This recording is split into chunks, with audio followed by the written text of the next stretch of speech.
like that they believe in one God, that they believe in Prophet Muhammad, peace be upon him, and they make a pilgrimage to Mecca.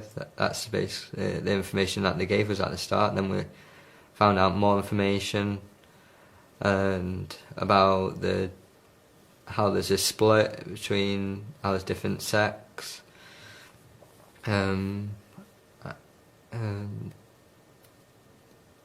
different holidays, like different Eids. Well, I only started really reading about it when I finished my course. I started really studying more about it, and it just seemed right to me because everything within it was perfect, really. There was no contradictions in the religious text like in other religions. It was books online and information which I had online, but I started reading the Quran around when I was 16, which I got a copy from the library because they had one available, so I started reading from there and it seemed right to me. I didn't have any Muslim friends. There were some Muslims at school, but they weren't the best of people. They're sort of those people who just messed about and didn't take anything seriously. So they weren't people you'd really approach. I didn't start attending a mosque till last Ramadan, but I asked about the Shahada to a brother and everything, and not at the mosque, but before that. And he says you don't have to go to a sheikh to have it, that you can do it yourself. So, because I had issues with my confidence about going to one, I did it myself. I did it in March 2012. I was alone and it felt right to do it. I felt I was ready to become a Muslim. I kept it to myself really because I was afraid of what my friends how they would react, because they were atheists and openly against religion. So I was concerned how they'd behave to it, and I didn't tell my mum because although she's alright with people, I didn't think that she would be okay with me becoming a Muslim. I didn't start attending a mosque, the Shia mosque in Manchester, till Ramadan. That's when I started making friends there. After I went to the Shia mosque a couple of months afterwards, because I got invited there to a 3-day conference by a friend who's a Wahhabi, and he said just to attend it, so I did. It was quite boring really, because most of the time they're just speaking in Arabic, these Saudi sheikhs, so I couldn't really understand what they're saying. I became Shia not long after visiting the Wahhabi mosque, because I just saw the Wahhabi beliefs as really strange, and I didn't want to go down that path. I thought that was totally the wrong path to go down. And I asked more from my Shia friends about the beliefs, and I went back to the Shia mosque and got more information from there and started attending lectures. Around Ramadan time, I found the people really welcoming, like they were really happy and open to discuss anything, beliefs with me, and they just wanted to make sure I was alright with everything, with all the beliefs, and wanting to accept Shia Islam. A couple of miles outside central Manchester. My father is accepting of my beliefs, but he doesn't believe in what I believe because he's Catholic and he doesn't believe in Islam. On Saturdays, I spend my time at the mosque. I have breakfast with a couple of brothers who work at the mosque, and then around 2 o'clock I go to a lecture by Karim Agili, who specialises in like Islamic theology and history, and that lasts about an hour because I go to that because it's the only English lecture they do at the mosque. All the others are in Farsi, so it's good opportunity for the English speaking Muslims who go to the mosque. Lately, he's been discussing about some of the companions of the Prophet Muhammad, peace and blessing be upon him, such as Abu Bakr, Omar, and he's been showing from Sunni hadiths how they were and everything, and the authority of Imam Ali, peace be upon him. And it's been interesting to show Sunnis this and tell them this, because a lot on researching their own hadiths.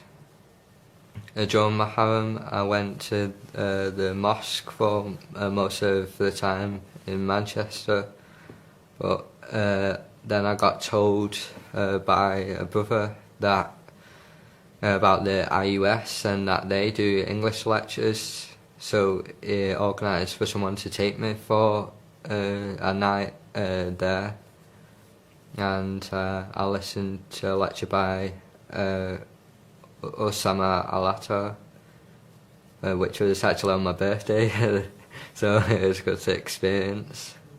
From the lecture, I took a lot from it because you could really get into what happened at Karbala, the battle, what went on, and the slaughter that went on through it.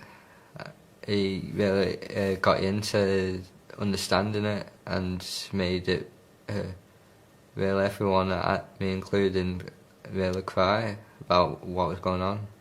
So because at the mosque I couldn't. It was all in Farsi, so I couldn't really understand anything.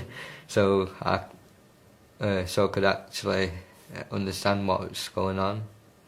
Well, having English speakers is a lot better because there's more reverts coming out all the time.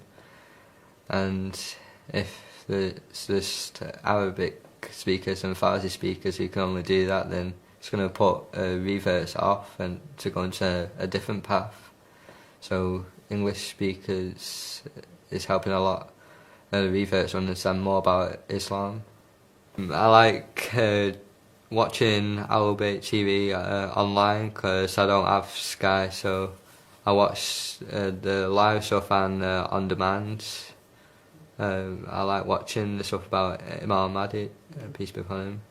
I think there's a lot more importance on the Mahdi than in Shia Islam than in Sunni, because all the time in Shia it's about how Imam Mahdi is going to come back, how he's going to restore peace on earth, how he's going to get Dajjal out of this world, and how peace is going to be restored. So it's just about Imam Mahdi a lot.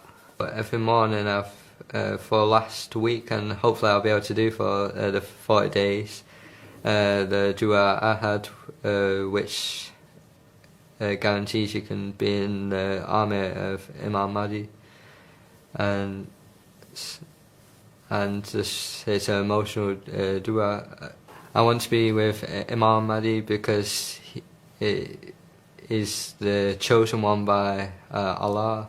he's been chosen to lead humanity to restore peace, to bring justice, to stop all oppression that goes on in the world. The message I want to give to people is that I hope more in the Western world is able to be guided to Islam, and especially to Shia Islam, and is able to follow the path which the holy imams teach to people. Put more importance to not focusing my life around such thing as the following the media and all the mainstream things, but focusing on my religion, to praying, and to just being a good person. I study at a college in Berwick, Rathbone, which is like a placement college, like teach you the things you want to like learn, and this will eventually get you onto a job. But from that college, I just want to study to be a scholar, to go to a house maybe in Quam, and learn from there. Becoming a scholar is definitely something I want to do, because I've always wanted to be someone that is able to teach others knowledge and learn knowledge myself, so it's definitely something I want to do. Well, I want to become a scholar to help others gain more religious knowledge, to help them in the Imam. I spoke to Sarah Muhammad a lot. She helped me anything to do with Islamic beliefs which I didn't understand. She gave me hadiths and Quranic explanations for it. So all the time I'm asking her anything I don't understand, I ask her first. And if she doesn't understand, then I'll find someone else. But it's normally always her who I ask.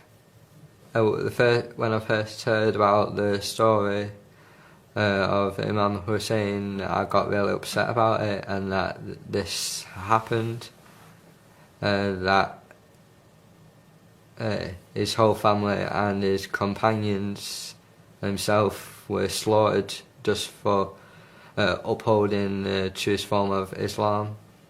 Everyone there makes you feel like part of who they are, and they want me to be united with them in Islam. I wanted to do this interview to just share my story for maybe someone who's tuned into this, who's interested in Shia Islam, to maybe be inspired by it, maybe not, but hopefully they will be.